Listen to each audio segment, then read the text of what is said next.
A gente vê a história de Neemias. Neemias reconstruiu 52 dias. O que não conseguiram reconstruir em décadas. Uma das chaves mais poderosas da história de Neemias é a forma como ele era indiferente à opinião dos outros. Irmão, olha para mim. Tão importante quanto você se inclinar para uma opinião de Deus é você se tornar indiferente a uma opinião que não vem de Deus. E Neemias estava lá construindo, o povo querendo retaliar, os inimigos querendo dividir, e ele estava focado. E em algum momento envia um mensageiro, o mensageiro fala: Neemias, estão te convidando para descer e conversar lá embaixo. Ele fala: eu estou ocupado demais com a visão que Deus me deu. E a Bíblia diz que quando o mensageiro ele retorna e dá essa resposta, então os homens que haviam enviado ele na primeira vez enviam novamente, e ele fala a mesma coisa, e ele recebe de Neemias a mesma resposta: avisa para eles que eu estou ocupado demais com uma visão que Deus me deu. Irmão, olha para mim. Tem momentos da nossa história que a gente precisa ser um pouco mais direto com quem tenta tirar a gente do foco. Às vezes a gente fica preocupado demais de não ser ríspido com quem quer tirar a gente do caminho, e a gente acaba sendo neutro com quem está chamando a gente para um lugar. Você tem que fechar todas as portas de acesso a comentaristas, a pessoas que dão opinião, a pessoas que querem te influenciar, mas você precisa abrir as janelas dos céus para toda palavra que vem de Deus, para todo conselho que vem dos céus, para todo fundamento que é inabalável. Irmão, o que a gente precisa não é de mais opiniões, a gente precisa é de mais fundamentos. Eu fui esses dias num podcast que é muito relevante no Brasil, e ele me perguntou qual que é a sua opinião sobre isso. Eu falei: ninguém quer saber minha opinião. Porque daqui a 30 anos, 10 anos, 20 anos, eu não estou nem mais aqui, ninguém vai lembrar de mim. Eu estou aqui para defender fundamentos. Quando o mundo te pedir opiniões, dê fundamentos. Então, assim diz a palavra de Deus, assim diz o Senhor, assim diz. Você entende? Porque a gente para de se mover por aquilo que a gente acha, irmão. O que a gente acha está enraizado em sentimentos, está enraizado em percepções, é sensorial, é superficial, passa. Opiniões mudam. Quantas opiniões você tinha em relação a alguns temas centrais há 10 anos atrás? Eles mudaram hoje, vão mudar daqui a 10 anos. As nossas opiniões são volúveis, mas existe um fundamento: as palavras do Senhor não são.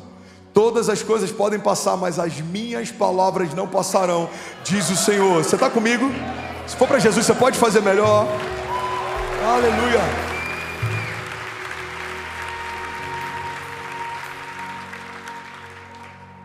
Cuidado com os comentaristas, mas tenha muito cuidado também com os pessimistas.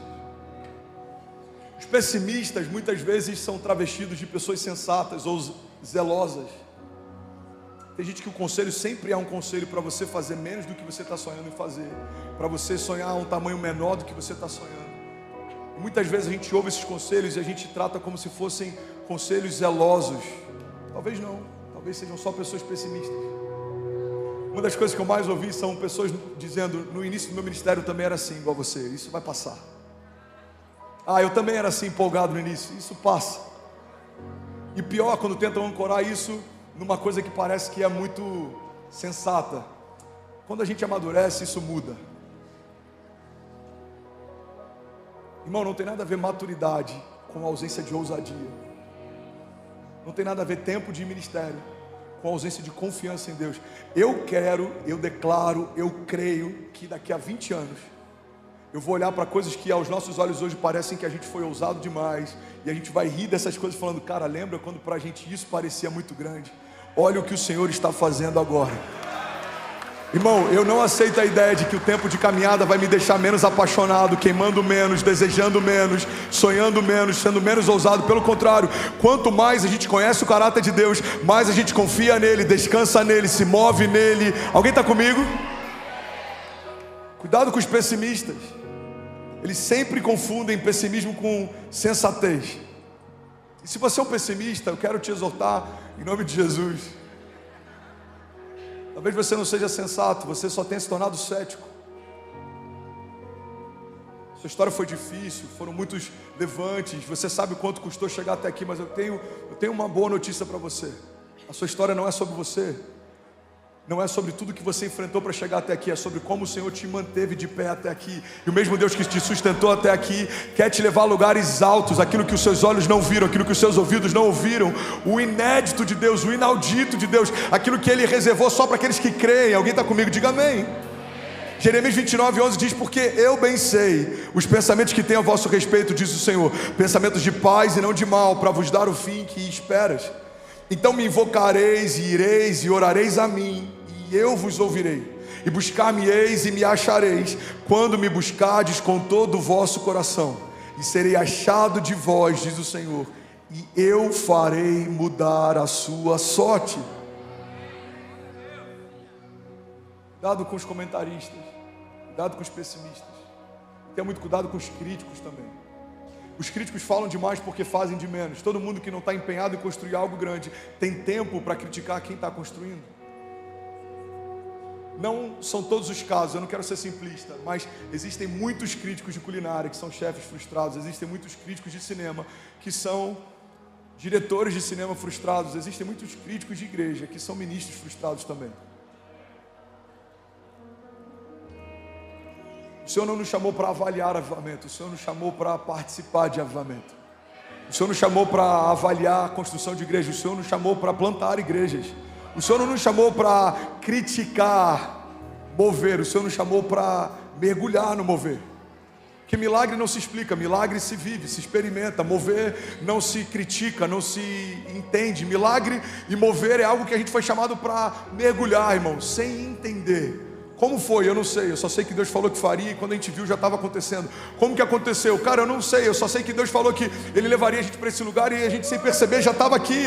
Nós estamos pisando os nossos milagres, nós estamos caminhando em meio a promessas, nós estamos sendo surpreendidos por Deus de glória em glória. A cada estação é melhor e melhor e mais glorioso e os lugares são mais altos e Deus tem feito coisas mais improváveis. Por quê? Porque aqueles que confiam no Senhor, eles correm e não se cansam, voam altos como águias. Irmão, até os moços, até os jovens tropeçam e caem. Mas existe uma garantia para aqueles que colocam confiança no Senhor: você não vai parar no meio do caminho. Você recebe isso? Quem não constrói sempre tem uma opinião sobre quem está construindo. Agora, algo que por muito tempo, irmão, eu consegui manter meu coração impermeável, mas nessas últimas semanas eu confesso que eu fraquejei. Eu confesso que eu parei para dar ouvidos a pessoas que não querem me edificar. E uma chave que eu aprendi em 2018, quando eu cheguei na América, e eu quero profetizar sobre você, eu quero relembrar e enraizar ela ainda mais no meu coração, é que a gente não precisa se preocupar com quem nos persegue, mas a gente precisa ter cuidado com quem nos distrai. Guarda isso.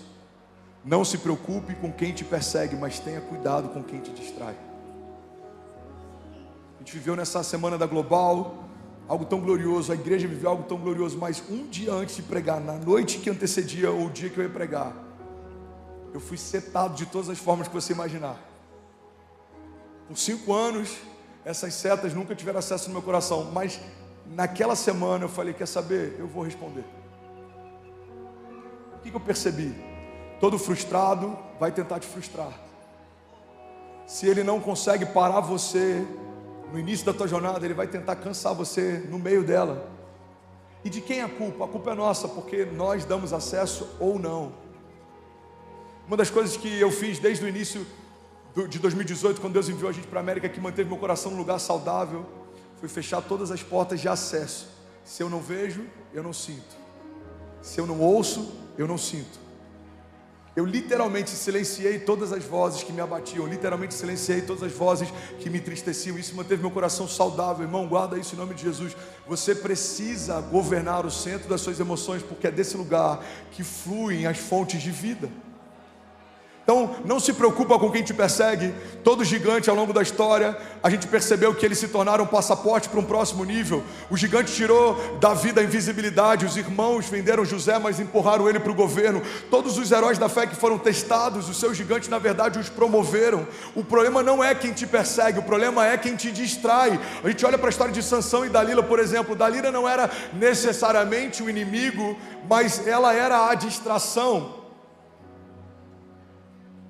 Sansão foi gerado por Deus para ser um libertador, para liderar um avivamento, para liderar o povo, foi guardado desde o ventre. Sansão era um projeto de Deus, recebeu uma unção de Deus, ele carregava a força de Deus, mas tudo isso acaba no dia que ele deita no colo errado. O final da história de Sansão é trágico. capturado pelos seus inimigos, eles cegam ele, tornam ele um bobo da corte, até o último dia da sua história. Sansão precisou lembrar que uma distração fez com que o que Deus tinha para ele fosse frustrado. Os projetos de Sansão, de Deus para Sansão, não viveram a plenitude do que Deus tinha para ele, não porque Deus não queria fazer, mas porque ele se distraiu. Quantos homens de Deus trocaram a pureza do sacerdócio e um ministério extraordinário porque deitaram com uma mulher que não era sua? Quantos homens de Deus estão me ouvindo agora, ou online, em outra nação, que têm trocado a pureza da família que Deus te deu para edificar por causa de uma noite de prazer? Começa com uma conversa, começa com um limite que você ultrapassa. E é assim em todas as áreas da nossa vida. É assim quando a gente negligencia o dízimo, é assim quando a gente fecha o nosso coração para a generosidade, é assim quando a gente, sem perceber, vai negociando princípios, a gente vai negociando valores. Irmão, guarda isso em nome de Jesus. Não se preocupa com quem te persegue, deles o Senhor cuida, com eles o Senhor fala. Agora tenha cuidado com quem te distrai. As distrações têm roubado mais ministérios do que todos os levantes que a gente já viu ao longo da história. Distrações têm roubado a pureza do que todos os problemas que têm se levantado ao longo da história. O problema nunca foi o deserto, o gigante, a tempestade. O problema sempre foi a distração. A Bíblia diz, e eu quero voltar nesse ponto, era primavera, período em que os reis iam para a guerra. Davi decidiu ficar no palácio. Era tempo de guerrear, não era tempo de descansar, era tempo de militar, não era tempo de conforto. Mas a Bíblia diz que quando ele estava no lugar que não deveria estar, ele viu que não deveria ver, e o resto da história você já sabe. Olha que interessante, a Bíblia diz que numa tempestade os discípulos estavam desesperados, eles tentam acordar Jesus, questionando: mestre, você não se preocupa que a gente morra? Jesus dorme e eles militam. Mas tempos depois, a Bíblia diz que Jesus está com uma angústia mortal, um pouco antes de ser crucificado, e ele pede para que os discípulos orem com ele. Quando ele volta do seu lugar de oração, os discípulos estão dormindo. Irmão, quem está distraído tenta fazer algo quando Deus fala para descansar, e tenta descansar quando Deus fala para se posicionar. É por isso que a Bíblia diz que o sábio discerne o tempo e o modo de todas as coisas. Eclesiastes 3 diz que há um propósito determinado para todo propósito debaixo dos céus. Há um tempo determinado para todo propósito debaixo dos céus. Há tempo de plantar e há tempo de colher, há tempo de avançar e há tempo de recuar, há tempo de abraçar e há tempo de afastar, há tempos de guerra e há tempos de paz. As distrações fazem com que a gente não perceba a estação que a gente está. Se é tempo de descansar, descanse. Se é tempo de guerrear, guerreie. Se é tempo de clamar, clame. Se é tempo de chorar, chore. Se é tempo de se alegrar, se alegre. Se é tempo de rasgar suas vestes, rasgue. Mas não se distraia. Quando você discerne estações, você evita frustrações. Alguém está recebendo essa palavra? Diga amém. Sansão e Dalila são um exemplo claro. Ele morreu sem cumprir o seu propósito porque dormiu no colo errado. Mas todas essas coisas, na verdade, nos mantêm alertas. Eu não lembro de quem é o autor, mas essa frase é muito poderosa. Ele diz: quando um cachorro late, é porque tem alguém próximo da porta. Quando um cachorro late, é porque tem alguém próximo da porta. Igreja, não se distraia. Estamos vivendo um tempo poderoso como igreja. Estamos vivendo algo glorioso. A gente está recebendo testemunhos de famílias que estão prosperando, negócios que estão crescendo, casamentos que estão sendo restaurados, enfermos estão sendo curados, tem gente sendo batizada com o Espírito Santo. Tem algo novo acontecendo todos os dias. Deus está largando as nossas tendas. O Senhor está amplificando a nossa voz. O Senhor está aumentando as fontes de recursos. O Senhor está trazendo reforços. O Senhor está aumentando o corpo pastoral. O Senhor está aumentando a porção de unção. O Senhor está aumentando a nossa voz profética. Mas o inferno não está satisfeito. Então, se o inferno não pode parar algo que o próprio Deus está fazendo, como que ele trabalha? Ele tenta distrair quem está vivendo algo com Deus.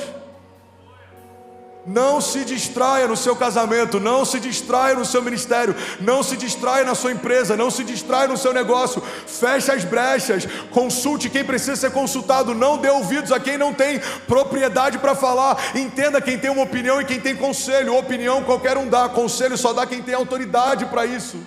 Não dê acesso a quem não te dá destino.